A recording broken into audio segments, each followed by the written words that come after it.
Warning, the following video features gear used by professional hiker trash or under the supervision of professional hiker trash. Accordingly, Linthikes and the producers insist that no one attempt to replicate the usage of gear showcased in this video.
Alright, so we're going to do another gear video. Last time Hard Time took this video was 2015 on the Continental Divide trail. And I have different gear here that I'm experimenting with. I'm always trying new things. Whatever I use today may not be what I use next time. It's also going to depend on what trail I'm going to be hiking. If I'm doing something like the Pacific Crest trail, at the times when I would normally be out there would be May, June, July, and then August, so I can get away with lighter gear. I'm not going to be having to carry as much cold weather gear or rain gear. So this represents what I would carry for a really fast and light hike. A little bit different than what I carry maybe on the Continental Divide trail or something where I was expecting more weather. This is a Palante pack. This weighs just under 12 ounces. No hip belt. Just 2 shoulder straps. It's got pockets on the sides, big pocket in the back, and that's pretty much it. There's no frame to this, there's no padding.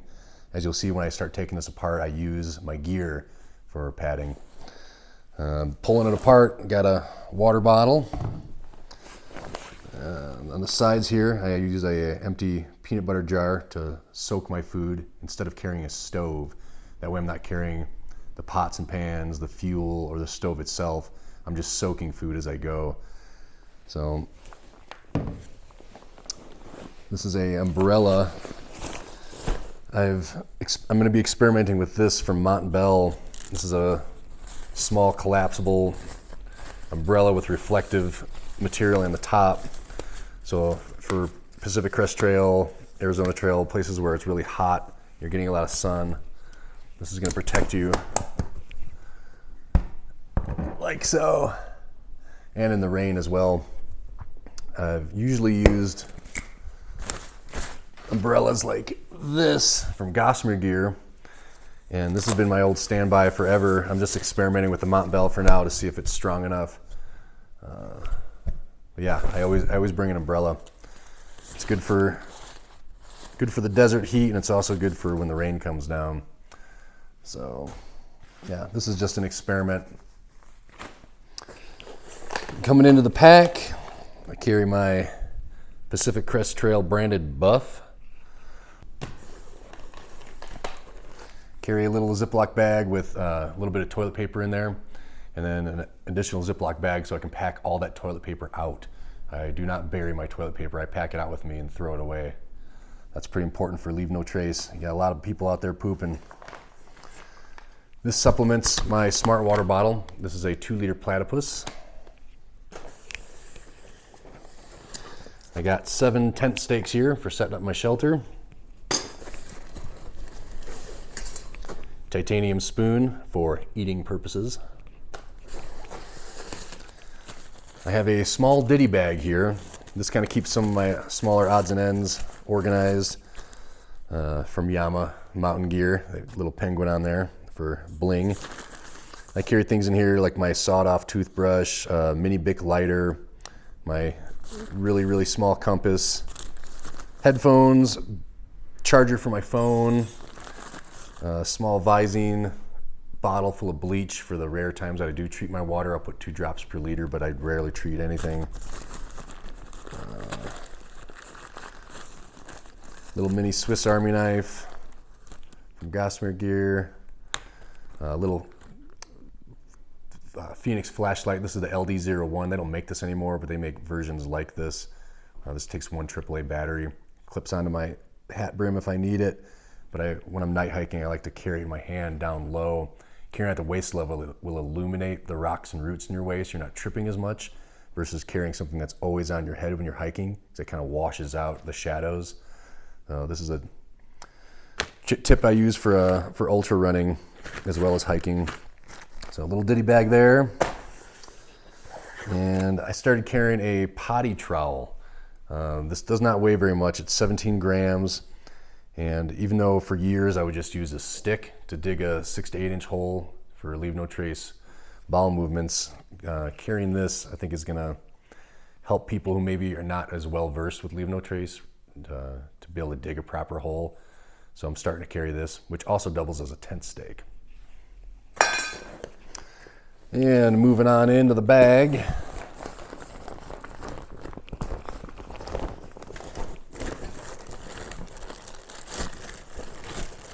I have my homemade fleece hat with my name embroidered on it, which is really important. I carry, these are mont'bell wind pants. These are the Tachyon Pants. They're a 7 denier nylon, so they're really, really thin and lightweight. I use these for a vapor barrier to keep my legs warm if it gets really cold, and for bug protection. But these are, again, a wind pant, not a rain pant, so they will get wet, and they won't block a lot of moisture, but for what I'm doing, they're more than adequate. These weigh less than 2 ounces as well. This is another piece of gear that I'm experimenting with. This is a stretch wind parka from mont'bell. They just came out with this. It's beefier than a wind jacket, but it's not a full rain jacket. So it's made out of stretchy fabric. It's got hand pockets and a hood. This in conjunction with an umbrella is how I deal with rain. So the umbrella is gonna keep most of the precipitation off of me. The beefy wind layer is gonna keep my core temperature up through vapor blocking, like a vapor barrier. And it's gonna keep some of the splashing off of me.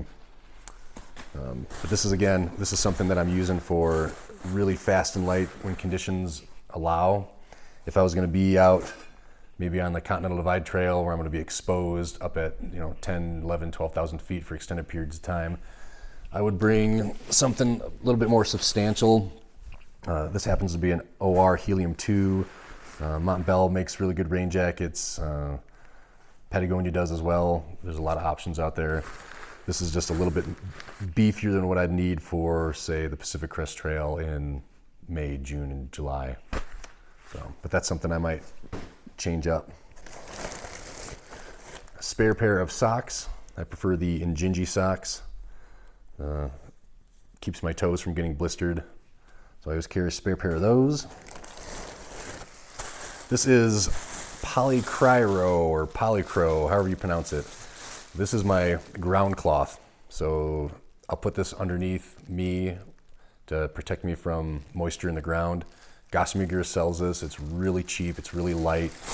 I get about 1,000 miles out of one of these, and then I just make sure my next mail dropping 1,000 miles has another one. And you can also patch this with duct tape if it gets holes in it. But if you're careful, and I have no problem getting 1,000 miles out of one of these. This is another piece of gear that I'm experimenting with. This is a Mountain Laurel Designs poncho tarp. So this can be set up like a rectangular tarp, like an A-frame style, and it also has the capability to wear this as a poncho. So I haven't used this a bunch. This is, again, one of those pieces of gear that I'm experimenting with. It's awful light, and I like that it doesn't take up a lot of volume. So yeah, I'm interested in testing this out more to see how this works with my style of hiking. I don't have any poles to set that up either. I'll set that up with sticks that I find in the woods. There's sticks everywhere, and if I'm going above tree line where I don't think there's going to be a lot of sticks available, I'll just bring them up with me and use them like hiking poles for a short bit. Just planning ahead. For warmth, this is a Mont'bell Superior Parka. This is 800 fill goose down, and it's got pockets and a hood. So this is going to keep my torso warm. I don't normally wear this when I'm hiking. I usually just wear a wind jacket when I'm hiking and heat myself up through exercise. But for stopping in camp and then for sleeping, I use this to boost the warmth of my quilt. And also having the hood, it protects my hood or my head when I'm sleeping at night. So love those guys. And then deep from the depths is a quilt. Instead of a sleeping bag, I like a quilt. And it's open on the bottom, but gravity keeps it on top of me. It's got little straps there to strap underneath my body. This is a lightened equipment, 40 degree. So again, for summer through hiking on like the PCT or the AT, this would be more than adequate for my comfort level. Everyone else is going to be different. Like, I'm not saying you should bring a 40 degree quilt or sleeping bag. You need to figure out what works best for your metabolism and your comfort. But I found lightened equipment to be, they're light, they're strong, they're made in America. They have vertical baffles so the down stays on top of you. Big fan of these quilts. I actually own 3 of them. And then inside that bag, I have a liner. This is just plastic bag. You can use trash compactor bags. Just something to protect your backpack if the contents are getting wet. And then this is my sleeping pad. This is a Gossamer Gear nitrogen impregnated closed cell foam. And it's 1/4 inch thick, and I cut it down to torso length, so it's just from my shoulders to my hips. I'll put my empty backpack under my legs if it gets that cold. So this is really not for comfort. This is more for preventing conductive heat loss, so the ground isn't robbing the heat as I'm sleeping on it. And then also it does double duty as the frame of my pack. As you can see now that everything's out of there, that's my backpack. So that is what I would normally use for PCT, AT. A lot of it would cross over for other trails like the CDT. I just might beef up like the rain jacket. Here's another backpack that I've been carrying forever. This is a Mountain Laurel Designs Burn. Very similar to the Plante pack. I mean, most of these ultralight packs share a lot of the same characteristics of a big mesh pocket on the back. So you can put gear in there. I'll also put my wet tarp in there so it'll dry out as I'm hiking. You know, the water bottle, pockets on the sides. And again, 2 shoulder straps, no hip belt. I've carried Mountain Laurel Designs packs for like 10 through hikes now. I usually get about 2 through hikes out of each bag before the fabric will just start breaking down from sweat and rubbing against my body. So yeah, I'm constantly experimenting with different packs, different rain shells, different shelters. I don't have it dialed in yet perfect because I don't think I'll ever be perfect. There's always new stuff coming out in the market, and I like to experiment with things and figure out what works. And 13 through hikes now, I'm still learning. I'm always going to be a student, picking up tips and tricks from other people and trying out other gear and trying to find out what works best for me. So there's my gear list. Clothing. I like to hike in button-up shirts. It lets me open up the front to ventilate. Got that collar so it looks a little nicer when I'm trying to hitchhike into town to resupply, because when you look like I do with all these tattoos, I'll take any advantage I can get. So I'll hike in a button-up shirt, running shorts. I like to wear a ball cap. For shoes, I am a die-hard fan of the Ultra Lone Peak. They have that foot-shaped toe box, 0 drop. I also lace them. As you can see right here, I skip the first few holes just to maximize space in the forefoot. And then Injinji socks.